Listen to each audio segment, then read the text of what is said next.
Baik, Bapak Ibu, kita masuk ke bab ketujuh, yaitu terkait dengan office safety dan ergonomik. Nah, di mana ada beberapa subtopik yang harus kita bahas. Yang pertama terkait apa aja sih bahaya di office. Jadi bahaya bukan cuma ada di lapangan aja, Bapak Ibu ya, tapi di office pun perlu ada bahaya-bahaya yang perlu kita waspadai. Yang kedua adalah penerapan manual handling, agar jangan sampai kita mengalami namanya cedera tubuh kita gitu, Bapak Ibu ya. Oke, sekarang kita masuk ke subtopik yang pertama.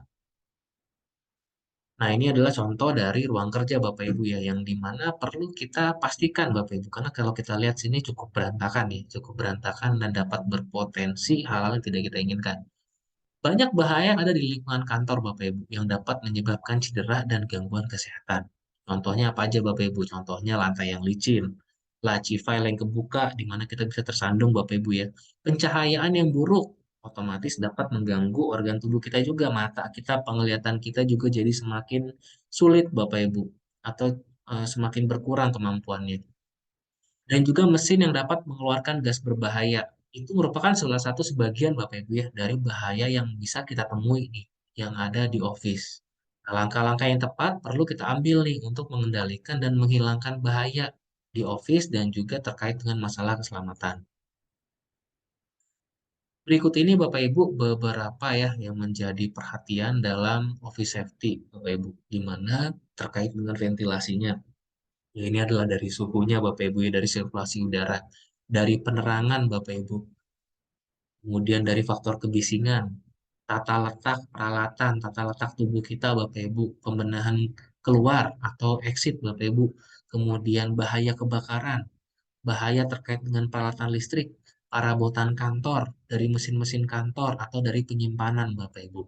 Ini adalah contoh-contoh bahaya-bahaya yang perlu menjadi perhatian kita yang ada di office. Jadi ada banyak juga sebenarnya Bapak Ibu ya. Dan yang menjadi perhatian juga, ini sering kali kita lakukan, Bapak Ibu, terkait dengan manual handling, yang perlu menjadi perhatian kita juga. Karena kalau tidak kita kendalikan, kita tidak terapkan dengan baik, ini juga dapat menyebabkan terjadinya cedera. Contohnya kayak gini Bapak Ibu ya, ini adalah contoh manual handling yang kurang tepat, Bapak Ibu. Kenapa? Karena mulai dari postur tubuhnya yang kurang baik, dan juga beban yang terlalu berlebih Bapak Ibu. Tidak sesuai dengan kapasitasnya. Nah, jadi apa sih yang disebut manual handling Bapak Ibu? Manual handling adalah suatu kegiatan atau aktivitas yang memerlukan penggunaan tenaga oleh seseorang untuk mengangkat, menurunkan, menarik, mendorong, atau menahan sebuah benda dari suatu lokasi ke lokasi lain. Jadi jangan salah kaprah ya Bapak Ibu ya. Yang disebut manual handling itu bukan cuma ngangkat aja Bapak Ibu, tapi kita narik, kita nurunin barang, kita dorong barang, dorong material gitu ya. Itu merupakan aktivitas-aktivitas manual handling. Karena yang disebut manual handling adalah aktivitas dengan menggunakan tubuh kita sendiri atau tenaga oleh seseorang. Kalau kita menggunakan tenaga manual, itu bisa disebut sebagai manual handling. Contohnya apa aja sih Bapak Ibu kegiatan manual handling tadi? Lifting, mengangkat, lowering, menurunkan, pushing, mendorong, pulling, menarik, carrying, membawa, ini aktivitas manual handling. Atau sliding, meluncurkan, wheeling, menggelindingkan, stacking, menumpuk-numpuk Bapak Ibu, dan juga holding, menahan. Ini adalah aktivitas kegiatan manual handling. Di mana kalau postur kita salah menerapkan prinsip manual handling bisa menyebabkan kecelakaan juga Bapak Ibu, menyebabkan cedera. Nah, kalau kita mengacu Bapak Ibu pada hse.gov.uk Bapak Ibu ya, ini adalah beberapa standar manual handling yang perlu kita terapkan. Di mana posisi material kepada tubuh kita itu mempengaruhi juga terkait dengan beban yang bisa kita angkat Bapak Ibu. Semakin jauh material tersebut ke tubuh kita, maka kapasitas bebannya itu juga semakin berkurang Bapak Ibu. Jadi kalau kita mengangkatnya posisinya seperti ini nih Bapak Ibu nih. Shouldernya posisi seperti ini nih. Nah, maka kita cuma bisa ngangkat sekitar 5 kilogram aja Bapak Ibu. Tapi kalau posisi tubuh kita dekat dengan tubuh, yang hijau ini nih Bapak Ibu nih, nah ini kita bisa ngangkat sekitar 20 kilograman Bapak Ibu. Begitu juga dengan perempuan. Nah, kalau di standar ini, perempuan dan laki-laki ini beda Bapak Ibu ya. Sesuai dengan kemampuan fisiknya, itu bebannya juga perlu disesuaikan. Nah, berikut ini beberapa hal yang perlu kita perhatikan Bapak Ibu terkait dengan manual handling. Faktor-faktor resiko yang dominan berkaitan dengan terjadinya cedera akibat pekerja manual handling adalah contohnya ini Bapak Ibu. Itu sikap tubuh yang tidak alamiah dan dipaksakan. Contohnya saat badan kita membungkuk, memutar ke samping, atau saat kita jongkok berlutut. Ini adalah sikap-sikap tubuh kita yang abnormal, Bapak Ibu. Di mana jika kita melakukan aktivitas manual handling dengan sikap tubuh seperti ini akan meningkatkan resiko terjadinya cedera, Bapak Ibu. Yang kedua, di mana jika kita sering melakukan gerakan berulang, sering melakukan menjangkau, misalnya kita ngambil telepon di mana jaraknya tahu jauh dengan tubuh kita, terus kita mengayun-mengayun gini, Bapak Ibu. Ini juga gerakan-gerakan berulang ini dapat mengakibatkan cedera.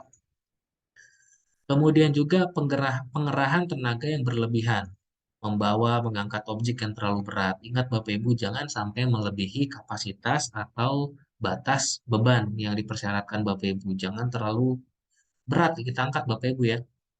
Kalau emang perlu untuk mengangkat dengan beban yang tinggi, itu harapannya jangan dilakukan oleh satu orang, tapi minta bantuan rekan lainnya. Atau jika terlalu berat, kita gunakan juga alat angkat. Kemudian juga faktor yaitu adalah sikap kerja yang statis. Harus mempertahankan sikap diam untuk waktu yang lama pada satu jenis aktivitas. Dengan aktivitas yang statis ini juga dapat meningkatkan faktor resiko terjadinya cedera akibat dari manual handling. Nah, berikut ini Bapak Ibu beberapa prinsip manual handling yang perlu kita lakukan Bapak Ibu ya. Manual handling ini perlu kita lakukan kalau emang nggak ada opsi lain Bapak Ibu. Tapi kalau ada opsi lain, misalnya pakai alat angkat, ya pakai alat angkat aja Bapak Ibu ya. Nah, kemudian pastikan ban itu dekat dengan tubuh. Dan juga kita ngangkat itu pakai bantuan kaki Bapak Ibu. Otot kaki ini lebih kuat Bapak Ibu. Jadi jangan sampai membungkuk. Kalau membungkuk, beban itu bukan diangkat oleh otot kaki, tapi oleh otot pinggal kita Bapak Ibu, pinggul yang dimana tadi berpotensi mengakibatkan cedera. Jadi posisikan seperti ini Bapak Ibu, kita jongkok dulu, kita dekatkan beban ke tubuh kita, baru mulai ngangkat menggunakan otot kaki. Itu. Jadi prinsipnya adalah dekatkan beban tersebut dengan tubuh kita. Kalau misalnya materialnya pakai karung bagaimana ya? Kurang lebih sama Bapak Ibu ya. Kita jongkok dulu, dekatkan materialnya ke tubuh kita, baru kita mulai angkat dengan pastikan posisinya seimbang Bapak Ibu dengan satu tangan, satu kaki dulu yang menjadi patokannya, kemudian baru kita angkat perlahan-lahan dengan menggunakan otot kaki.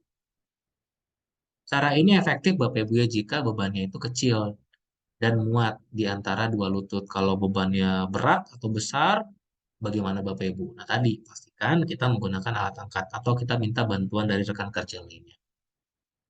Oke, itu dia Bapak Ibu terkait materi terkait dengan office safety dan juga ergonomik. Nah, berikutnya kita masuk ke bab 8 terkait dengan basic electrical safety. Sampai ketemu di video selanjutnya.